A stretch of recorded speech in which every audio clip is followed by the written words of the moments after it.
छोटे से गांव नवपुर में रहता था एक 10 साल का मासूम बच्चा आरव। हर सुबह वो अपनी प्यारी बकरियों को लेकर पहाड़ी की ओर निकल जाता। वहीं दूर एक हरी भरी घाटी में जहां न कोई आता न कोई जाता। लोग कहते थे वहां कुछ अजीब है, लेकिन आरव के लिए वो घाटी सबसे प्यारी थी। शांति, हरियाली और बकरियों की मस्ती। एक दिन जब आरव बकरियां चरा रहा था, तभी अचानक उसे एक बहुत ही मीठी सीटी की आवाज सुनाई दी, जैसे कोई बांसुरी बजा रहा हो।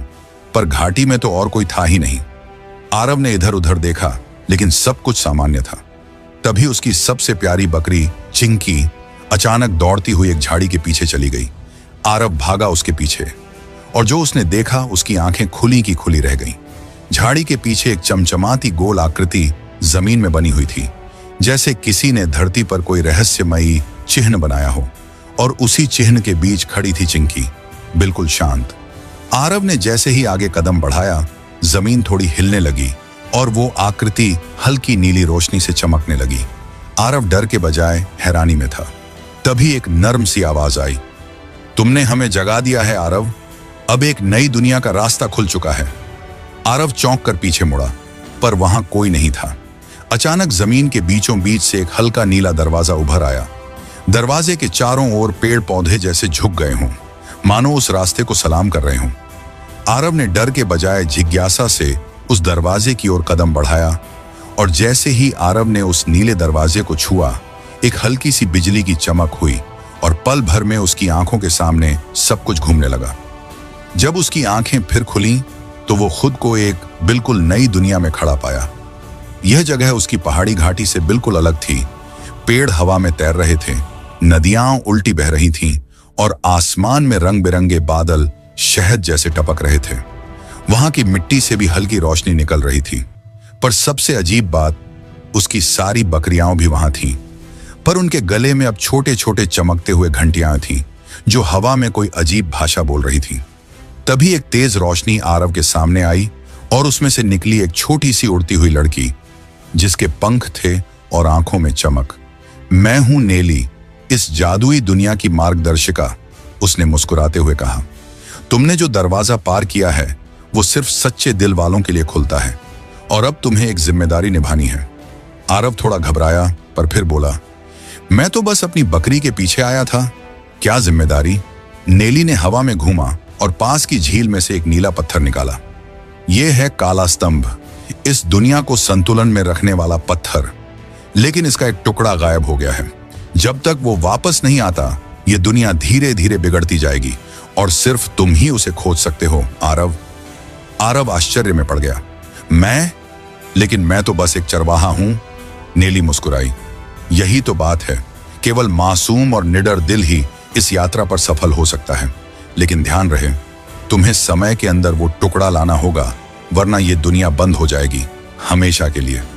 अचानक एक बादल नीचे गिरा और जमीन से एक गोलाकार घड़ी उभरी, जिसकी सुइयां उल्टी दिशा में घूम रही थी। नेली बोली, घड़ी चल पड़ी है आरव, अब पीछे मुड़ने का समय नहीं है। तुम्हारी यात्रा शुरू हो चुकी है। आरव ने नेली की ओर देखा और पूछा, मुझे कहां जाना होगा उस टुकड़े को ढूंढने के लिए? नेली ने हवा में अपनी छड़ी घुमाई और एक चमकता हुआ नक्शा प्रकट हुआ। तुम्हें जाना होगा विस्मृति वन, एक ऐसा जंगल जहां हर पेड़ बोलता है, लेकिन हर कोई सच नहीं बोलता। तुम्हें अपने दिल की सुननी होगी, वरना तुम रास्ता खो दोगे।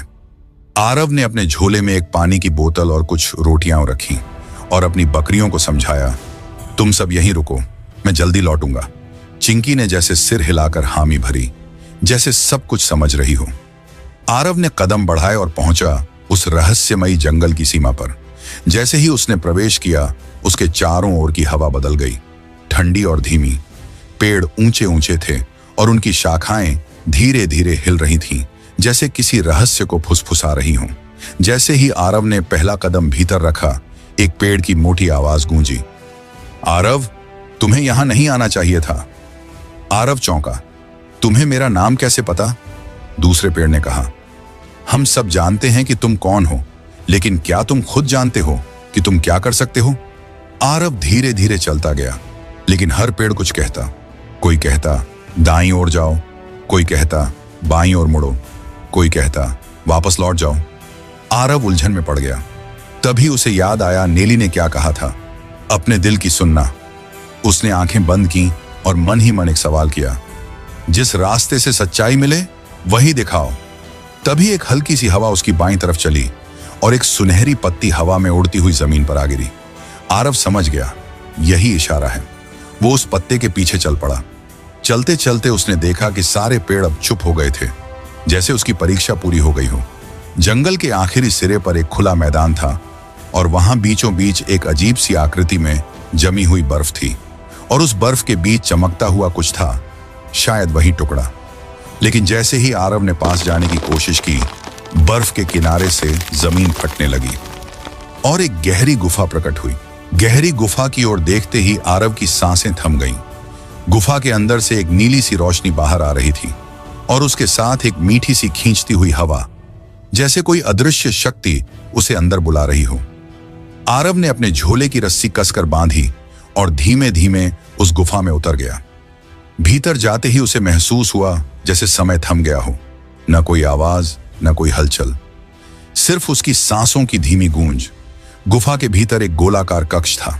उसकी दीवारें कांच जैसी पारदर्शी थीं और बीचों बीच रखा था एक विशाल आईना, जो जमीन से जुड़ा नहीं था बल्कि हवा में तैर रहा था।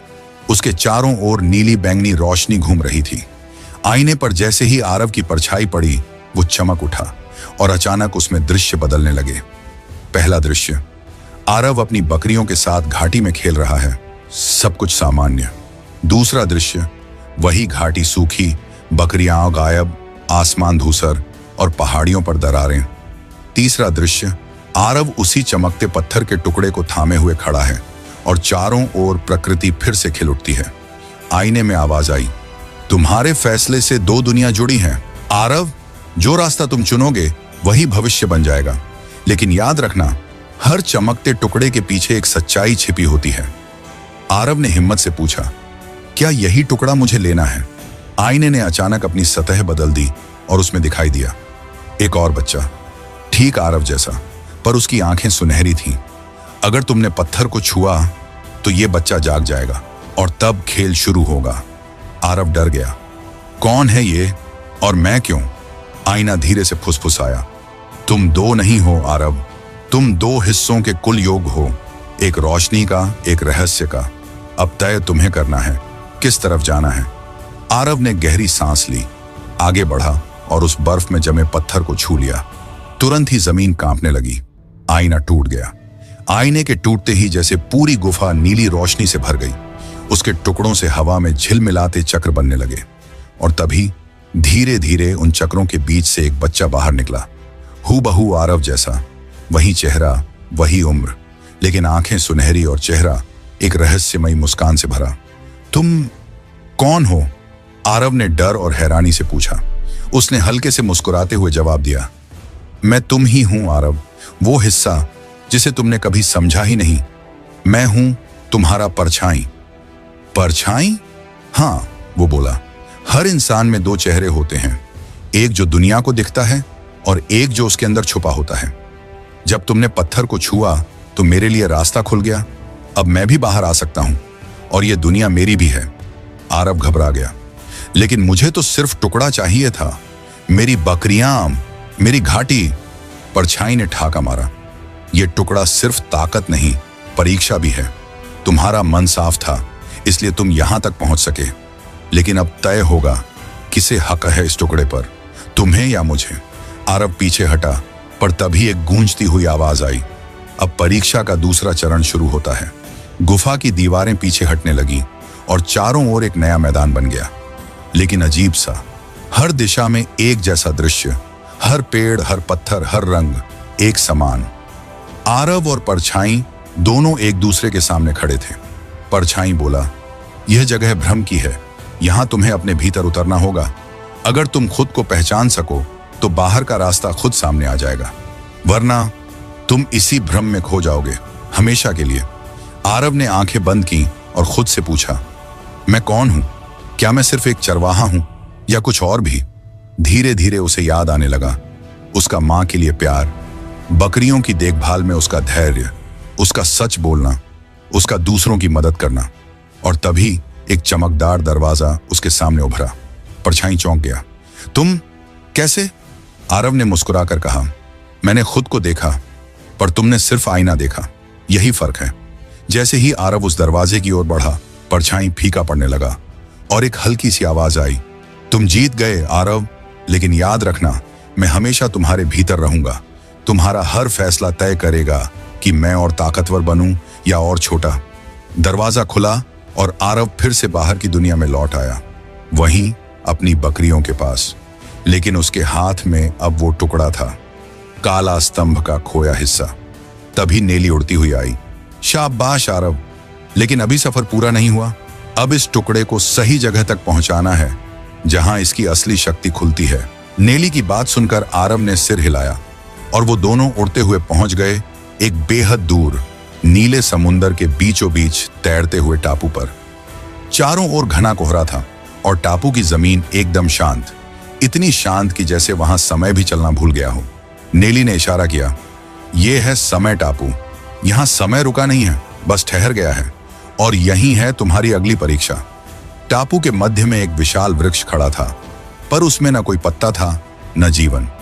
उसकी जड़ें हवा में झूल रही थीं, जैसे वो जमीन से अलग होकर बस प्रतीक्षा कर रही हूं। वृक्ष के नीचे एक शिला थी जिस पर खुदा था। त्रिकुंज पथ की चाबी वही पा सकता है जो 3 भावों में संतुलन ला सके, मन, हृदय और आत्मा। नेली बोली, इस टापू में 3 द्वार खुलेंगे, हर द्वार एक भाव से जुड़ा है। अगर तुम किसी एक में असफल हुए तो तुम वापस इस दुनिया में नहीं लौट सकोगे। आरव ने गहरी सांस ली और पहले द्वार की ओर बढ़ा, मन द्वार। मन द्वार के भीतर आरव एक ऐसे कक्ष में पहुंचा जहां हर दीवार पर उसके बीते फैसले चल रहे थे। बकरियों को अकेला छोड़ना, डर में भाग जाना, खुद पर शक करना, हर दृश्य उसे कमजोर महसूस करा रहा था। लेकिन तभी उसे अपनी मां की आवाज सुनाई दी, तू जो सोचता है वही बनता है बेटा, अपने मन को साफ रख। उसने आंखें बंद की, खुद को माफ किया और द्वार अपने आप खुल गया। हृदय द्वार के भीतर वो एक मैदान में पहुंचा जहां चिंकी गायब थी। हर दिशा में उसकी मिमियाहट गूंज रही थी, पर कहीं दिखाई नहीं दी। आरव घबरा गया, आंखों में आंसू थे, पर उसने हार नहीं मानी। हर दिशा में पुकारता रहा। आखिरकार एक पत्थर के पीछे चिंकी मिली, कांपती हुई। मैं तुझे कभी नहीं छोड़ूंगा, आरव ने कहा। हृदय द्वार भी खुल गया। अब था अंतिम आत्मा द्वार। यहां सिर्फ अंधेरा था, और अंधेरे में आरव को अपनी परछाई दिखी, वही जिसने पहले उसे चुनौती दी थी। पर इस बार वो परछाई बोली, मैं अब तुझसे नहीं लड़ूंगा, मैं तुझ में ही समा जाऊंगा। तुझ में अब सच्चाई है। परछाई आरव में समा गई और अंतिम द्वार खुल गया। अब आरव के हाथ में त्रिकुंज का प्रकाश बीज था, जो काला स्तंभ को पूर्ण शक्ति देता है। नेली और आरव अब अंतिम स्थान पर पहुंचे, एक ऊंची पर्वत श्रृंखला जहां समय, विचार और ऊर्जा मिलते थे। वहां एक मंच था, काला स्तंभ का सिंहासन। लेकिन जैसे ही आरव ने बीज को उसमें रखने की कोशिश की, धरती हिलने लगी, आकाश काला हो गया, और फिर सामने प्रकट हुआ त्रिवर्ण, एक रहस्यमयी शक्ति जो तीनों भावों को अपने अनुसार मोड़ना चाहती थी। त्रिवर्ण बोला, मुझे वो बीज दे दो और मैं तुम्हें एक ऐसी दुनिया दूंगा जहां कोई डर, कोई दुख, कोई परीक्षा नहीं होगी, बस आराम। आरव ने मुस्कुराकर कहा, अगर जीवन में परीक्षा नहीं होगी तो उसका मतलब भी नहीं होगा। मैं वो दुनिया नहीं चाहता जिसमें मैं खुद ना हूं। उसने बीज को काला स्तंभ में रखा। तेज प्रकाश फैला, त्रिवर्ण चीखते हुए मिट गया, समय संतुलित हो गया, समस्त जादुई दुनिया खिल उठी। घाटी में फिर से हरियाली लौट आई। चिंकी और सारी बकरियां खुशी से कूदने लगी। नेली ने आरव से कहा, तुम अब सिर्फ चरवाहा नहीं रहे, तुम संतुलन रक्षक हो। लेकिन तुम्हारी असली ताकत यही है कि तुम अपने मासूम दिल से जुड़े रहे। यही तुम्हें खास बनाता है। आरव मुस्कुराकर बोला, मुझे सिर्फ बकरियां चरानी है, पर अब रास्ते में जो भी सीख मिलेगी वो मेरा असली इनाम होगा। दोस्तों, अगर आपको ये कहानी पसंद आई हो तो लाइक जरूर करें। ऐसी ही और कहानियों के लिए हमारे चैनल को सब्सक्राइब करना न भूलें। धन्यवाद।